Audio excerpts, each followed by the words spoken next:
All right, welcome back, everybody.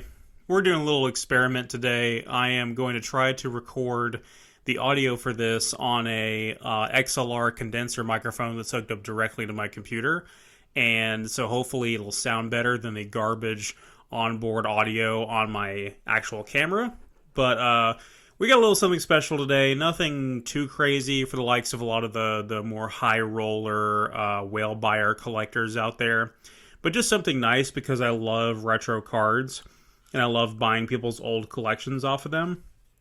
So Michelle and I had a friend at Anime Weekend Atlanta that basically just donated to us her entire collection of Shonen Jump promos.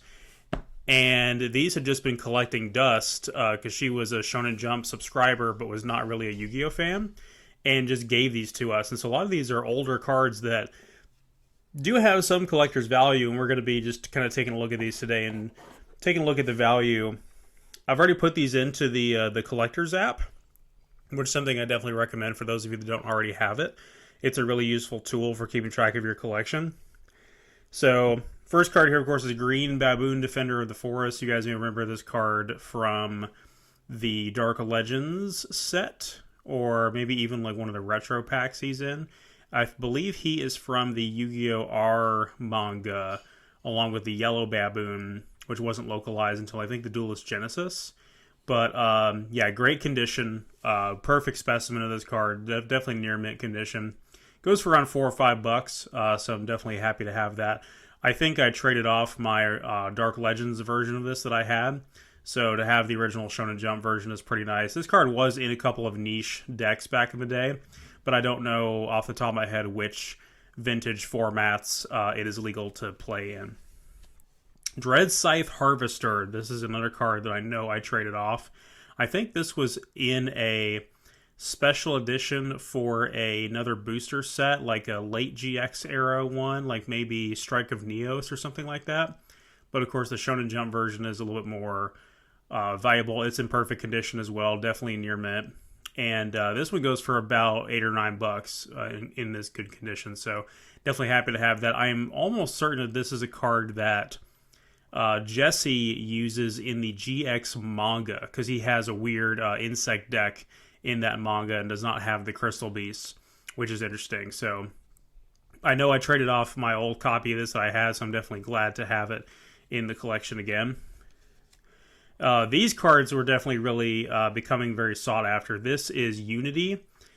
This is one of the 3 cards that has the actual Yu-Gi-Oh! Characters on it. And this one does have a bit of a slight crease there. I think you can see that as I reflected off the lights. That's definitely going to hurt the condition on this one. Otherwise, this one would be worth about $8 or $9 as well. But the other 2 cards, of course, is Yujo Friendship and Judgment of the Pharaoh that actually have like the anime characters on them. So these cards are unique and sought after by collectors for that reason. And they took forever to be localized into the TCG. They were out in Japan for a long time before we got them. But yeah, still a pretty good condition copy, even though it does have a pretty ugly crease there, which I think is really unfortunate, but it is what it is. Magician's Valkyria. There's a couple of printings of this. I do have a Shonen Jump version already from a previous friend that dumped off their collection on me, similar to how this friend did. And this card goes for about $10 in this condition. This one's pretty much near mint as well. This has a couple of reprints, including I want to say it was a 2010 collector's edition reprint. And there's also like a common version from like Yugi's Legendary decks and stuff like that. All of the Dark Magician adjacent cards, especially the girls, are super popular. So this card never really saw play, but it does have some collector's value.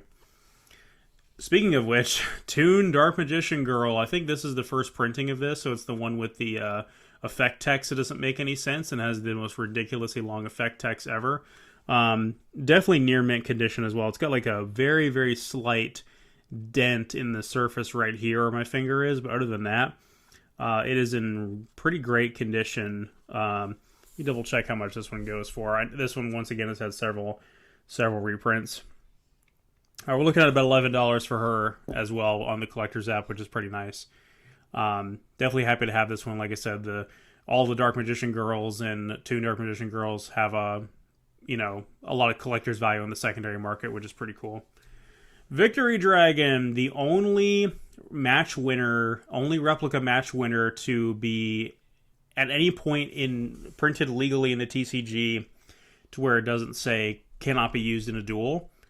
All of the other match winners were basically auto banned by having the text on the bottom that says cannot be used in a duel. So this one is actually on the Forbidden Limited list because it doesn't have that text on there. It was printed, conventionally. And this is worth about $13, and I've got, I think, 3 copies of this now. The first copy I got because I like collecting dragons, obviously, as you guys know. I've done a dragon binder video in the past, and I'll probably need to do another one here soon. But also because of the other Shonen Jump collections I've gotten off of some people. I think I have a total of 3 copies of this. This could be unbanned as long as they put that text on the bottom there, or even they could just unban it outright, because the reason why this card is banned is because it presents a lot of problems with rulings, where if you're about to swing for game with this and fulfill the condition of its automatic match winner condition, what's to say your opponent can't just say, I surrender, we go to game 2 kind of thing? So it's a possibility that this card just presents a lot of problems for tournaments and wasn't really well designed. Stratos, everybody's favorite guy. Everybody loves Stratos. And I believe this is the original printing of him. Great condition, definitely near mint. Slight bend on this corner down here, but it's barely noticeable. It is very, very minor. Excellent condition. Very much love having this guy. I think I have another one that is this printing as well.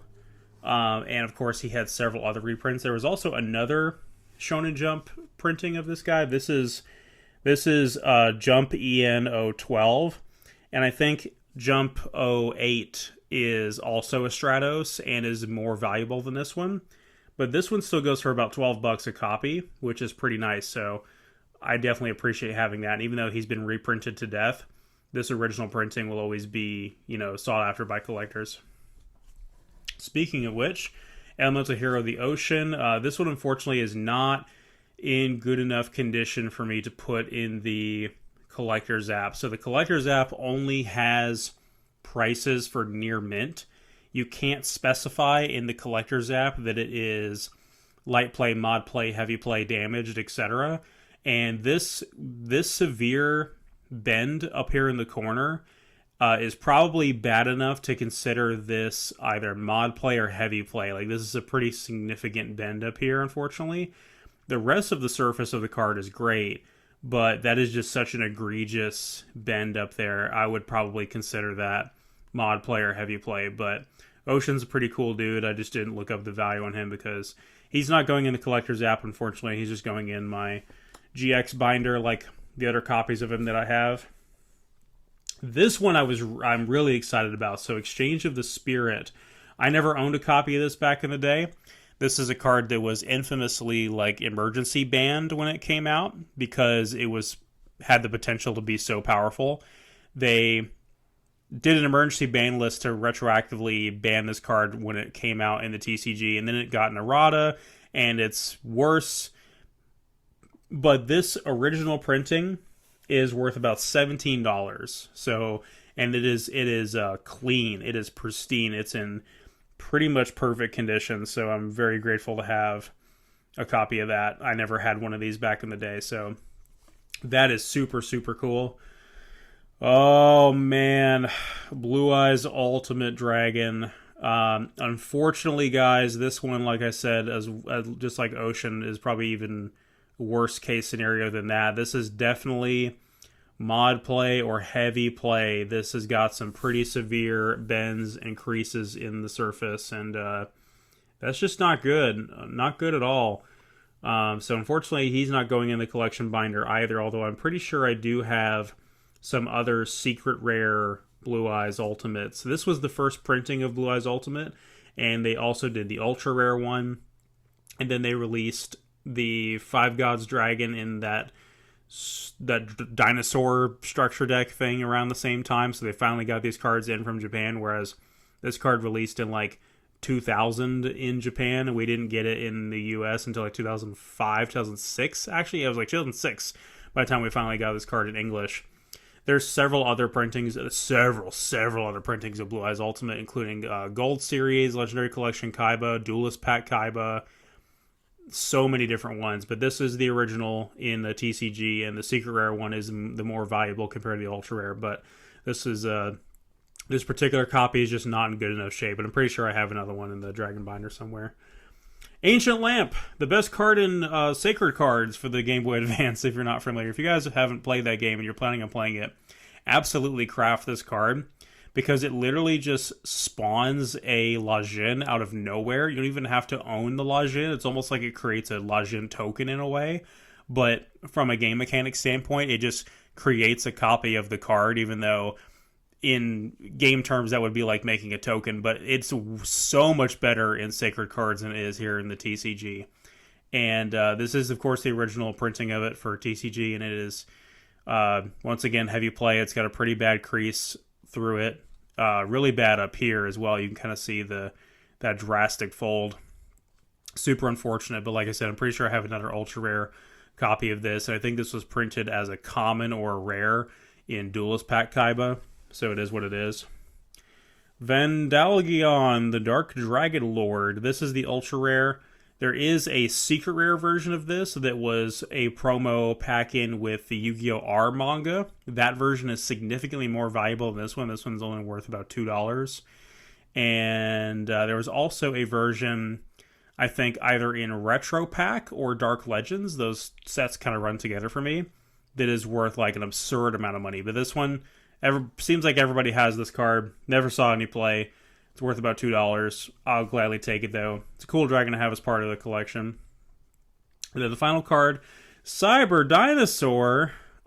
He's a cool little dude. He does have a very, very, very minor crease in the middle. You can kind of see it right up here when the light hits it just right, so that's a little unfortunate. But even in near mint condition, he's only worth about $1. Try to remember what character in the manga actually played him, if it was the Yu-Gi-Oh! R manga or the GX manga. I think it was the GX manga, but you guys will probably know better than I will. But yeah, that pretty much does it for this collection of Shonen Jump promos. So we'll do a little spread here for the thumbnail. And yeah, I like buying old collections off of people like this. I definitely want to do a lot more. I really wish I'd done a video on this really awesome collection I got off of somebody that had a bunch of DM era starter decks that were complete. They were open, and some of them were unlimited edition. But the unlimited edition, Blue Eyes and Dark Magician and stuff like that I got from that collection. He also had stuff like Mirror Force and Imperial Order in there. I definitely got way more than what I paid for off of that. So, but yeah, if you guys like this kind of content, I'll do it more often. I just don't have the raw capital to invest in a bunch of vintage cards and vintage collections. It's just not what I like to do, and I definitely don't have the money to whale buy like some other collectors do. But whenever I get little stuff like this, I like to do this. So if you guys enjoy this content, I'll definitely do more of it. Thank you guys so much for watching. I'll see you guys next time.